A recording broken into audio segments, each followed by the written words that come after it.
Oh, the Death Knight of Anime here, bringing you my review for My Hero Academia Chapter 201. So, this episode was interesting in the sense where even though my prediction of Class B winning came to pass, it still didn't go. Everything that surrounded the victory didn't go the way I predicted it would, and in that sense, I guess the way this chapter played out is even more of a depressing end. In a way, because despite everything that Yaoyorozu had planned ahead for, she and her team still lost to Kendo, and in that sense, it is pretty depressing. But if I did, the thing for me is, if I did have a gripe with the way this chapter ended, is that it almost makes me realize how much I kind of would have liked my pretty much personal theory to come true, because if my personal theory about Class B winning this would have come true, then it would have still given like at least Class A a bit of a personal victory, or at least I think Momo a personal victory over Kendo. Well, all the others lost. I know it's kind of a bummer to say either way, but yeah, I would have preferred if Momo at least ended up winning over Kendo's. So at least we could count it as having your cake and eating it too, in the sense where Class B won, but at least Momo ended up having that personal victory. I don't know why. I think I just would have preferred it more if it went down that road. But honestly, either way, the one thing I'm kind of glad about, it doesn't matter, I guess, in the long game, because I am still glad to see that Horikoshi isn't playing favorites, and we still got to see pretty much just how far Momo herself has come in terms of developing her powers. I mean, she summoned a damn cannon, for God's sakes, which in its own way puts emphasis on the phrase. All pretty much beaches love cannons. Every single beach loves cannons, right? Every single beach loves cannons, right? And yeah, just the fact that Kendo did in fact make note. Although I will say, just the fact that Kendo did make note of the fact that she didn't even feel like she won against Momo. That proves to me that Yaoyorozu probably was like this close to winning, but it was probably, I think Kendo just ended up making the deciding factor, just the deciding difference in that case. But yeah, overall it's one of those things where I like the way it played out, but I didn't mind how it played out. I just something about it just would have made me say, yeah, you could have had your cake and ate it too, in that case, Horikoshi. But again, it is what it is. Having said that, there is one thing to take note of, the fact with the way that Horikoshi, ended up playing out pretty much Class B's victory. There is something to definitely note here, which is that, like I said, despite all of Class A's planning, Class B still came out on top, and in that respect, I think we could say that the biggest difference between the two classes in this exercise is that Class A's shortcoming was that they relied too much on pretty much Momo, while Class B put faith in Kendo to lead them, but never to a point where they felt they needed to rely solely on her. And Class B themselves had more. So Class B had more freedom in order to take the necessary action they needed to in order to win. So it's weird to say, but in so many ways you could actually say that pretty much what Horikoshi was doing with this chapter is that he was actually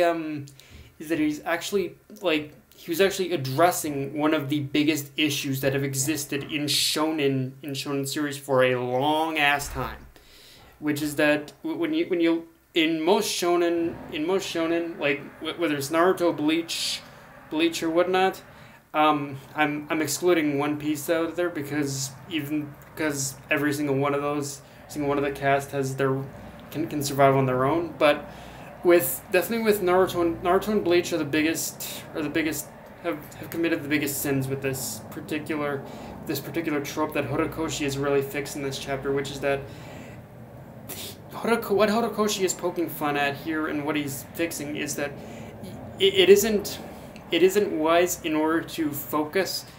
It isn't wise in order to put focus on one single, which is it's never a good choice in order to rely on one single character. You pretty much always need to keep things balanced.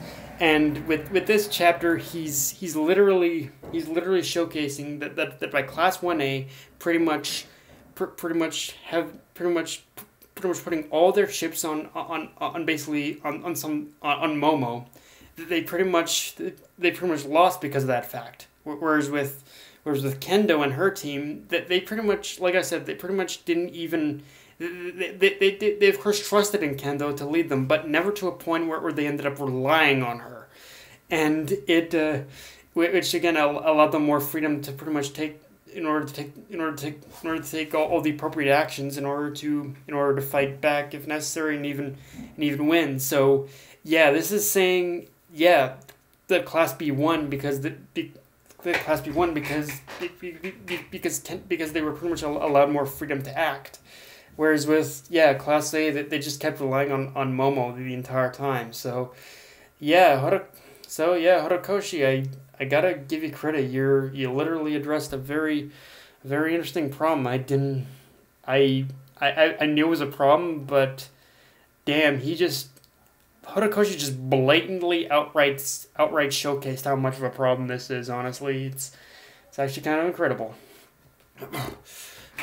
And so the chapter gave me personally, and now as far as something I really enjoyed about this chapter is that it gave me a tease of something I've wanted for a long time. In one of the panels around the end of the chapter, we see Monoma calmly analyzing the situation, and that's honestly the Monoma I've wanted to see for so long. I mean, I know. The thing about Monoma for me is I'm not blind. I know the man is smart. I know he's got smarts. I know he's got a strategic mind. I know he's got all of that.